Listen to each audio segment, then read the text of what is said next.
You can't build a strong relationship on a shaky foundation. And the strongest foundation you'll ever have isn't love or attraction or chemistry. It's self-worth. We spend so much time looking outward, wondering what someone thinks of us, worrying if we're enough, chasing their validation, when the real question is, do I value myself enough to be loved well? Because here's the truth. You teach people how to treat you by the way you treat yourself. This truth is simple, yet powerful, and often overlooked. The way you speak to yourself, the standards you set for your life, the boundaries you uphold, and the choices you make every day send a clear signal to the world about what you're willing to tolerate. Whether consciously or unconsciously, people observe and respond to how you carry yourself. If you show the world that you respect yourself, they will be more likely to respect you. If you show the world that you undervalue yourself, people will follow your lead. Think about it. When you consistently put your own needs last, it teaches others that it's acceptable to do the same. When you let people cancel on you repeatedly, speak down to you, or take advantage of your time without consequence, it sends a message. It tells them you don't see yourself as a priority, so why should they? On the flip side, when you respect your own time, when you enforce your boundaries without apology, when you speak with confidence and stand up for yourself, you elevate the standard for how others are allowed to interact with you. This isn't about being harsh or arrogant. It's about aligning your behavior with your worth. It's about showing up for yourself in a way that tells the world, I matter, my time matters, my voice matters. Because when you do that, you invite people into your life who understand and respect that truth. And just as importantly, you repel those who don't. The most damaging relationships don't always begin with manipulation or malice. They often begin with small compromises, moments when you ignore red flags, laugh off disrespect, or accept less than you want, just to avoid confrontation or to be liked. Each of those moments is a micro message to the other person that your boundaries are flexible, that your self-respect is negotiable. And slowly, without realizing it, you start teaching them that they can cross lines, because you'll bend. You'll make excuses. You'll stay silent. But self-worth is about consistency. It's about having a set of values and standards that you don't abandon just because someone else might not approve. It's about not lowering your bar to meet someone where they are, but instead inviting them to rise to where you are. If they don't, that's not your problem to fix. That's your signal to walk away. The beautiful thing is, when you treat yourself with dignity, kindness, and high standards, it creates a ripple effect. You begin to attract people who mirror those qualities. People who are emotionally mature, who respect your time and your truth. People who are drawn to the clarity and confidence that comes from self-respect. These are the relationships that grow. These are the people who value what you value. So if you want to change the way people treat you, you don't start with them, you start with you. You start by examining the silent contracts you've made. The times you stayed quiet when you should have spoken up. The moments you accepted confusion when you craved clarity.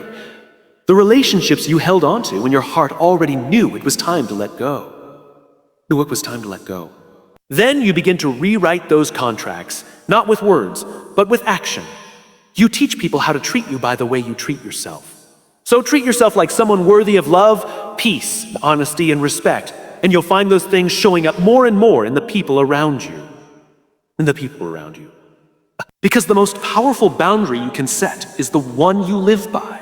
And when you truly believe in your worth, the world starts to believe in it too. Clarity of identity builds emotional integrity. When you know who you are, what you stand for, what you value, what you will and will not tolerate, you become unshakable in your relationships. There is a kind of inner calm that comes with clarity. It doesn't mean you have all the answers or that you never feel doubt, but it means that at your core, you're grounded. You make decisions from alignment, not anxiety. You respond to challenges with self-awareness, not self-betrayal. You show up with honesty, not performance. Emotional integrity is the ability to stay true to yourself, even when it's hard. It's the willingness to say what you mean, to act in ways that reflect your values, and to be consistent in both your words and your behavior. And you can't have that kind of integrity if you don't first have clarity about who you are. Without identity, your emotions are easily hijacked by circumstance. You become reactive. inconsistent, and overly influenced by other people's opinions. You bend yourself to fit into places that were never meant for you. You seek validation because you're unsure whether you're allowed to validate yourself. Clarity of identity gives you a filter. It helps you distinguish between what's for you and what's not. It allows you to recognize when something feels off, not because someone else tells you, but because it simply doesn't match your inner truth. That kind of clarity protects your energy. It helps you navigate love, work, and friendships without losing your sense of self. When you know who you are, you stop trying to impress or perform. You stop playing roles. You begin to live with intention. Without this clarity, it's easy to fall into patterns of self-abandonment. You say yes when you mean a no. You stay silent when you want to speak. You stay longer than you should in situations that drain you, not because you're weak, but because you're unclear. When your identity is fuzzy, you seek your reflection in others. You try to become whatever will get you approval, attention, or affection. But the cost of that is enormous. It sounds beautiful in theory. Two souls finding each other and becoming whole. But in reality, that mindset creates relationships rooted in dependency, not love. When you enter a relationship from a place of lack, you aren't bringing love, you're bringing need. And need can often disguise itself as affection, when really, it's a silent plea for rescue. When you expect someone else to complete you, you place a weight on their shoulders that no one is meant to carry. You hand over the responsibility for your happiness, your peace, your sense of self. And that's not love, that's pressure. It turns a partner into a savior, a relationship into a crutch. You begin to measure the success of the connection by how well it fills your void, instead of how well it helps you grow. That dynamic isn't healthy or sustainable. Eventually, it becomes suffocating for both people. One feels overwhelmed trying to meet needs that can't be met externally. The other remains unfulfilled because no amount of love from the outside will ever make up for the love they haven't given themselves. True love isn't about finding someone to complete you. It's about coming together with someone who complements you, someone who adds to your life, but doesn't define it. The most fulfilling relationships happen when two whole people meet, not to fix each other, but to walk side by side as equals. That kind of love is generous, not needy. It's rooted in choice, not desperation. You're not staying because you need them. You're staying because you genuinely want to be there. But wholeness doesn't just happen. It's something you have to build intentionally. It starts with looking inward and asking the hard question. Do I know who I am without a relationship? Do I value myself when no one else is watching? Do I believe I'm enough even when I'm alone? These questions can be uncomfortable, but they are essential. Because if your self-worth is tied to whether or not someone else loves you, then love becomes a transaction, not a gift. You start doing things to earn affection rather than expressing your truth. You shapeshift to be accepted instead of being accepted for who you are. When you are not looking to be completed, you no longer fear being alone. That doesn't mean you don't want love. It means you don't see love as your only source of fulfillment. You find meaning in your passions, your purpose, your growth. You stop settling for people who treat you poorly just because you're afraid of being by yourself. You stop clinging to relationships that drain you just because they feel familiar. You learn to walk away with grace because you know your peace matters more than someone else's presence. Loving fully requires that you first give yourself what you're hoping someone else will give you: respect, attention, care, forgiveness, and kindness. Only then can you offer love freely, without strings or expectations. You're no longer loving to be validated. You're loving because it's who you are. That's when love becomes powerful. That's when connection becomes real. You can't pour from an empty cup, and you can't build a healthy relationship on the foundation of emptiness. Fulfillment isn't found in someone else. It's something you carry into the relationship. Count? And when two people do that, when they love from fullness rather than need, the relationship doesn't complete them. It expands them. That's the difference between love as survival and love as freedom. And freedom is where love truly begins. Self-worth sets boundaries without guilt. When you truly know your value, you no longer feel the need to apologize for protecting your peace. You no longer second-guess yourself for saying a no. And you don't carry the weight of other people's discomfort when you choose yourself. This kind of clarity doesn't come from arrogance. It comes from an honest recognition that your time, energy, and emotions are not endless resources to be given away without intention. You begin to understand that every yes you give to someone else is also a no to yourself, and you start making decisions that honor your well-being. Without self-worth, boundaries feel selfish. You worry that saying "I'm not available" makes you cold. You fear that standing up for your needs will push people away. So you overextend, you stay silent, you give in. And little by little, you start to feel invisible in your own life. Resentment grows not because other people are inherently disrespectful, but because you've trained them, often unknowingly, that your needs are negotiable. You've shown them that your love means self-sacrifice. But real love, real connection doesn't ask you to abandon yourself. The shift happens when you begin to see boundaries not as walls, but as guidelines for healthy interaction. Boundaries are not about keeping people out. They are about creating the conditions where respect, trust, and love can thrive. When you value yourself, you no longer see boundaries as punishment. You see them as protection. You stop worrying about how others will react, and you start paying attention to how you feel when you allow too much. You realize that every time you betray your own limits just to be liked or accepted, you lose a piece of yourself. And that's too high a price to pay for temporary approval. Self-worth gives you the courage to draw a line and say, "This is what I can offer, and this is where I need space." You begin to communicate directly, not with anger or defense, but with clarity and calm. You say things like, "That doesn't work for me," or "I need time to think," or "I can't commit to that right now," without spiraling into guilt or over-explaining. You understand that people's reactions are their responsibility, not yours. You're not being unkind by choosing yourself. You're being honest. People with strong boundaries are not closed off. They're emotionally responsible. They don't expect others to read their minds or fix their moods. They state their truth and allow others to do the same. And in doing so, they create relationships built on mutual respect, not silent resentment. The right people will honor your boundaries because they'll see your self-worth, and they'll be drawn to it. The wrong people may resist, but that resistance is a gift. It reveals who is in your life for your strength and who is there for your compliance. You no longer fear losing people when you have self-worth, because you understand that losing someone who doesn't respect your boundaries is not a loss. It's a gain. It's space for someone who will. You don't seek to control or convince anyone. You simply stand firm in your truth and let your boundaries speak for you.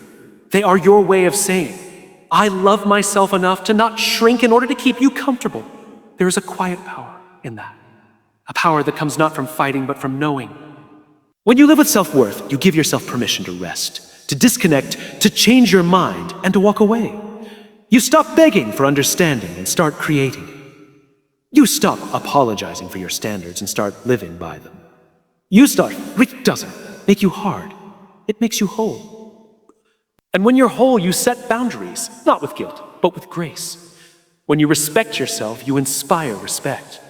It begins with how you carry yourself when no one is watching. The way you talk to yourself, the standards you uphold, the choices you make even when it's uncomfortable. Self-respect is not loud, but it's unmistakably present. It doesn't demand attention, but it quietly commands it. People observe the way you move through the world, and when you treat yourself with dignity, they instinctively rise to meet the level you've set. Respecting yourself isn't about ego or superiority. It's about self-honor. It's the internal decision to stop settling for less than you deserve. Not because you think you're better than others, but because you finally realize that you're not less. You recognize that your time matters, your voice matters, your needs, your boundaries, your presence, they matter. And once you internalize that truth, it starts to shape your entire life. You begin to make different decisions. You stop chasing people who treat you like an option. You stop entertaining conversations that leave you feeling small. You stop showing up in places that require you to shrink. Instead, you choose environments, relationships that reflect your values. You surround yourself with people who respect your time, your truth, and your growth. And when people fall short of that, you don't argue, you adjust your distance. You move on, not out of bitterness, but out of alignment. The way you treat yourself sets the tone for how others treat you. If you constantly put yourself last, people will learn to do the same. If you tolerate disrespect to avoid conflict, people will keep crossing your boundaries. But when you respect yourself, you show others how to engage with you. You model it, and the right people will see that and reflect it back to you. Respect breeds respect. It's contagious. When you speak with self-assurance, others listen more closely. When you take responsibility for your life without blaming or complaining, you gain credibility. When you show up with integrity, doing what you say, honoring your values, you build trust. People may not always agree with you, but they will respect you because you are consistent.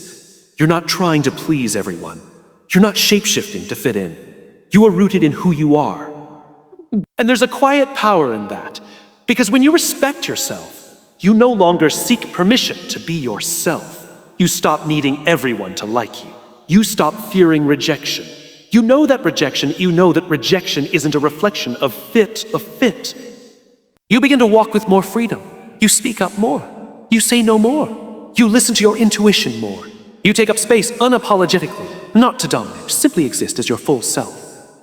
This kind of self-respect doesn't make you immune to criticism or pain, but it gives you resilience. Or pain, but it gives you resilience. You know who you are, so temporary setbacks or disapproval don't shake your foundation. You don't crumble at the first sign of conflict. You stay grounded. And that kind of stability is magnetic. It draws people who are also grounded, also clear, also self-respecting. The truth is, the way people treat you is often a mirror. If you consistently feel dismissed, taken for granted, or overlooked, it's worth asking how you may be doing that to yourself. Are you speaking up for your needs? Are you protecting your energy? Are you holding others accountable when they cross the line? Respect starts from within. And once you cultivate it inside, it becomes the standard for everything outside. So respect yourself in the way you talk to yourself, in the way you let people speak to you, in the choices you make every single day. Because when you do, you show others how to treat you. You set the tone. You lead by example. And that, more than anything, is what earns lasting respect. Your relationship standards reflect your self-belief. The expectations you hold in love, the behaviors you tolerate, the way you allow yourself to be spoken to, these aren't just random preferences. They are direct expressions of what you believe you are worthy of. You can say you want respect, honesty, and emotional maturity, but if you accept less than that, it's not because of what the other person offers. It's because of what you believe you deserve. When you have strong self-belief, you naturally raise the bar for how others treat you. You're not chasing approval or clinging to half-hearted efforts. You understand that your value doesn't fluctuate based on someone else's ability to see it. So you don't waste time trying to prove your worth to someone who can't recognize it. Instead, you choose to invest in relationships that mirror the way you already see yourself. Valuable, deserving home. But when self-belief is low, you tend to compromise. Not out of love, but out of fear of being alone. Fear of not finding better, fear of being too much or not enough. So you settle. You justify inconsistent behavior, overlook red flags, and romanticize potential. You stay longer than you should, hoping that someone will change, thinking that maybe if you just love harder, they'll finally treat you right. But what you're really doing is asking someone else to believe in your worth more than you do. And that's not love, that's self-abandonment. You teach people how to treat you by what you accept, and what you accept is a reflection of what you believe.